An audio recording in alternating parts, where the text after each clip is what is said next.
Halo semuanya, pada kesempatan kali ini kami dari kelompok 1 akan mempresentasikan materi mata kuliah arsitektur komputer yang diampu oleh Bapak Firza Prima Adityawan Eskom MTI. Sebelumnya, izinkan kami memperkenalkan diri terlebih dahulu. Saya Natania Feni Maiswari dengan nomor NPM 2408101096. Huh? Huh? Huh?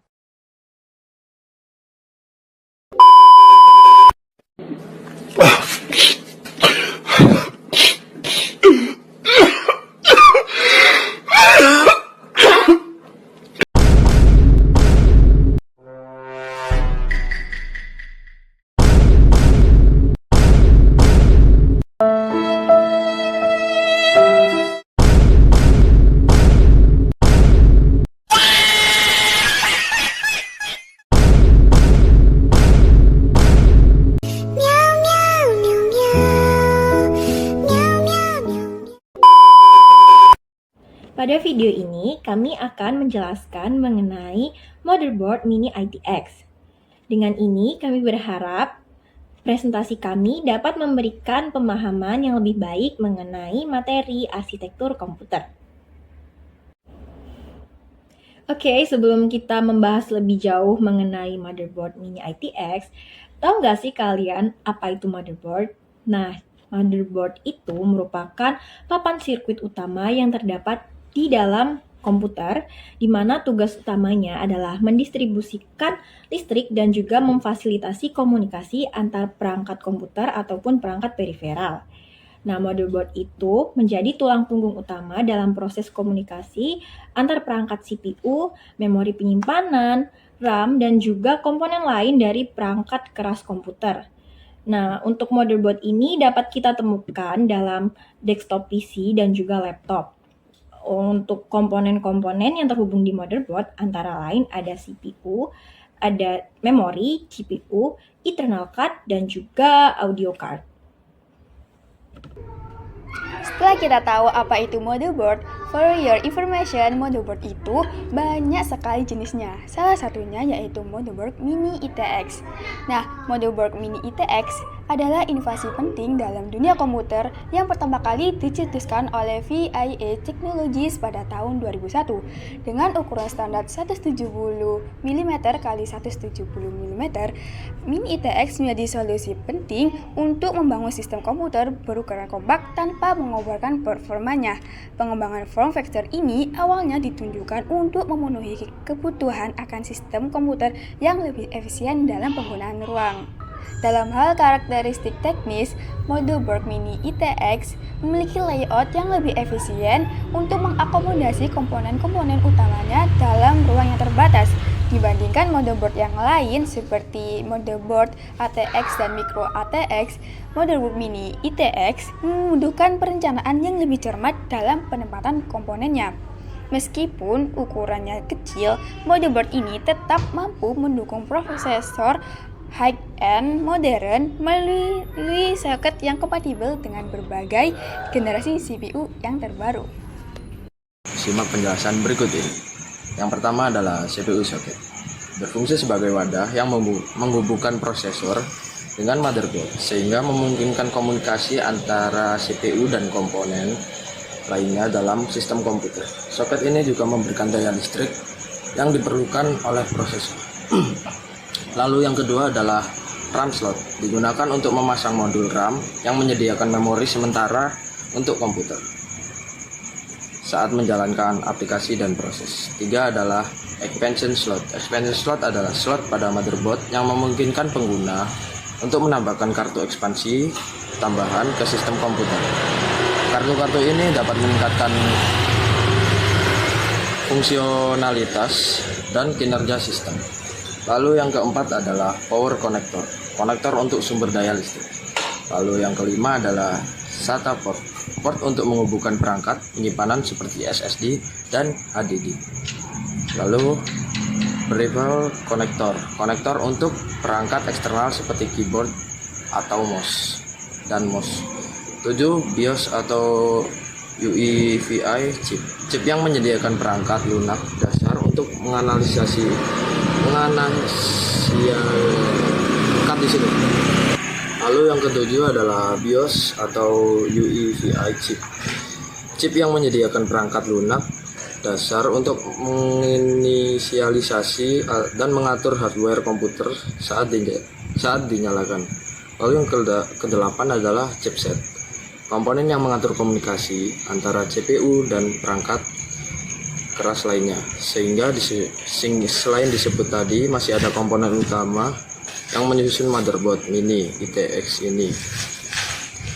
Disebut tadi, masih ada komponen utama yang menyusun motherboard mini ITX, yaitu NIC adalah komponen perangkat keras yang memungkinkan komputer untuk terhubung ke jaringan, baik itu jaringan lokal maupun jaringan luas seperti internet.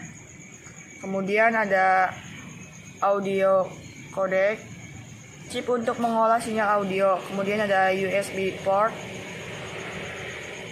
digunakan untuk menghubungkan perangkat eksternal ke komputer. USB port memungkinkan transfer data dan daya listrik antara komputer dan perangkat lain.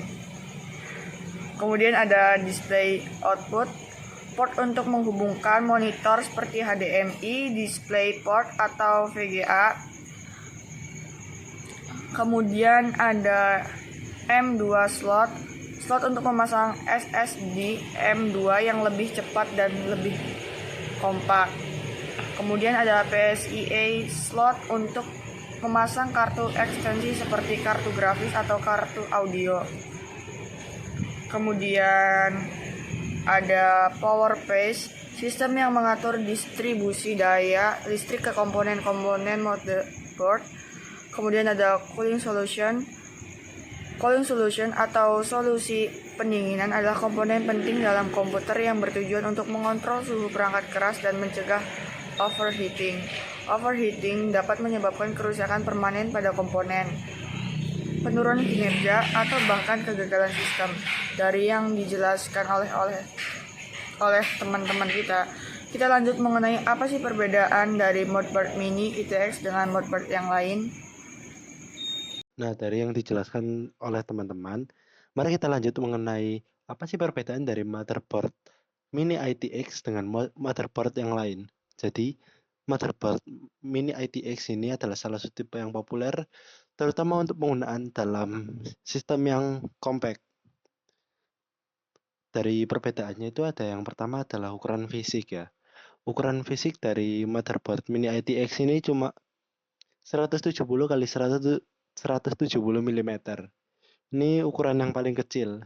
Sedangkan kayak motherboard yang lain kayak ATX atau micro ATX itu berkisar 305 mm kali 244 mm atau 244 mm kali 244 mm. Nah, yang kedua itu ada slot memori RAM. Biasanya mini ITX ini memiliki dual slot DIMM untuk RAM yang mendukung hingga 32 GB atau 64 GB RAM, tergantung pada motherboard. Sedangkan ATX memiliki 4 hingga 8 slot DIMM mendukung kapasitas RAM yang lebih besar, dan micro ATX bisa sampai 4 slot DIMM mendukung lebih banyak RAM daripada mini ITX tapi lebih sedikit daripada ATX. Yang ketiga ada penggunaan. Penggunaan mini ITX ideal untuk PC kecil seperti home theater, sistem game compact, dan aplikasi yang memerlukan fotoprint. Terus kalau ATX ini lebih cocok untuk penggunaan desktop high-end, gaming range, workstation, dan server kecil. Nah, kesimpulannya, pemilihan motherboard tergantung kepada kebutuhan spesifik termasuk ukuran casing, jumlah slot ekspansi yang dibutuhkan, dan fitur yang diinginkan. Motherboard mini ITX menawarkan solusi compact dan hemat ruang, sementara ATX memberikan fleksibilitas dan kapasitas ekspansi yang lebih besar, dan Micro ATX berada di antara keduanya. Oke, hanya ini yang bisa kami sampaikan. Cukup dari kami, karena kami di sini untuk mengisi materi, bukan mengisi hati yang sepi. Jika ada kesalahan, kami mohon maaf karena sesungguhnya kesempurnaan hanya milik Tuhan Yang Maha Esa. Terima kasih, sampai jumpa kembali.